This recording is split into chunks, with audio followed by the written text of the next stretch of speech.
आज आपण तिखट मसाल्याच्या पुऱ्या बनवणार आहोत। त्यासाठी मी घेतलेलं आहे साहित्य 2 वाट्या गव्हाचं पीठ, 1 वाटी ज्वारीचे पीठ, पाऊण वाटी बेसन पीठ, तीळ, हळद 1 चमचा, ओवा 1 चमचा आणि तिखट लाल, हिरवी मिरची आणि लसणाचा ठेचा, कोथिंबीर, धणे जिऱ्याची पूड आणि हिंग आणि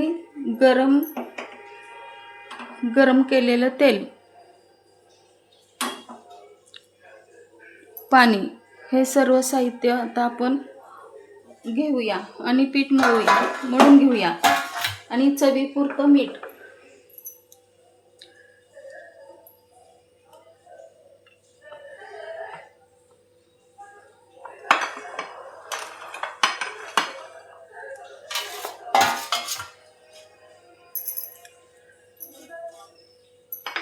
प्रथम आपण गव्हाचं पीठ 2 वाट्या घेतलेलं आहे, 1 वाटी ज्वारीचं पीठ घेतलेलं आहे, पाऊण वाटी बेसन पीठ घेतलेलं आहे। ह्यामध्ये आपण आता जिरे आणि धण्याची पूड टाकू, हिंग टाकून घेऊ, तीळ घेऊया टाकून। ह्याच्यामध्ये तांबडं तिखट 1 चमचा घेतलेला आहे।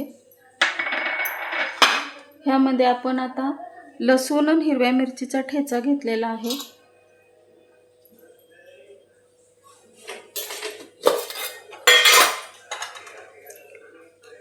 1 चमचा हळद घेऊया,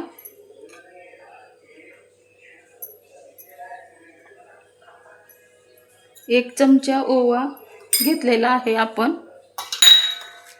हे असे करून टाकल्यानंतर त्याची चव लागते।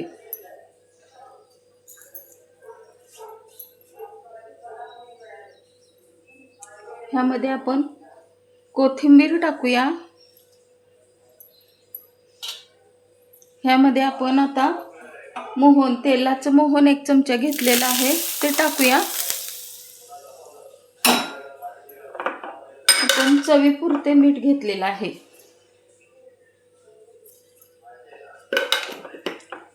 हे सर्व जिन्नस आपण आता एकत्र करूया। एकत्र करून ह्याचा घट्टसर गोळा मळून घ्यायचा आहे।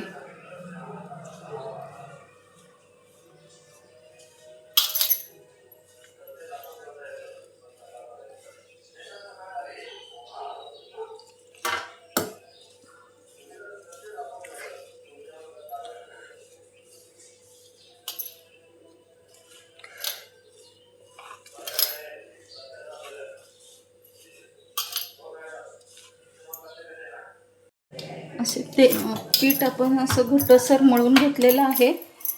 ह्याचे आपण छोटे छोटे गोळे बनवून घेऊया, 5-6 गोळे बनवून घेऊया, नंतर लाटायचे।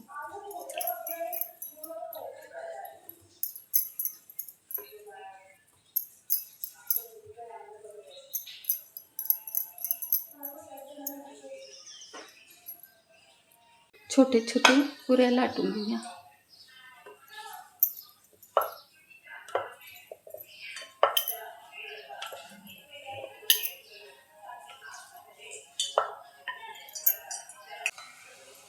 आता मंद आचेवर पुऱ्या तळून घ्यायच्या।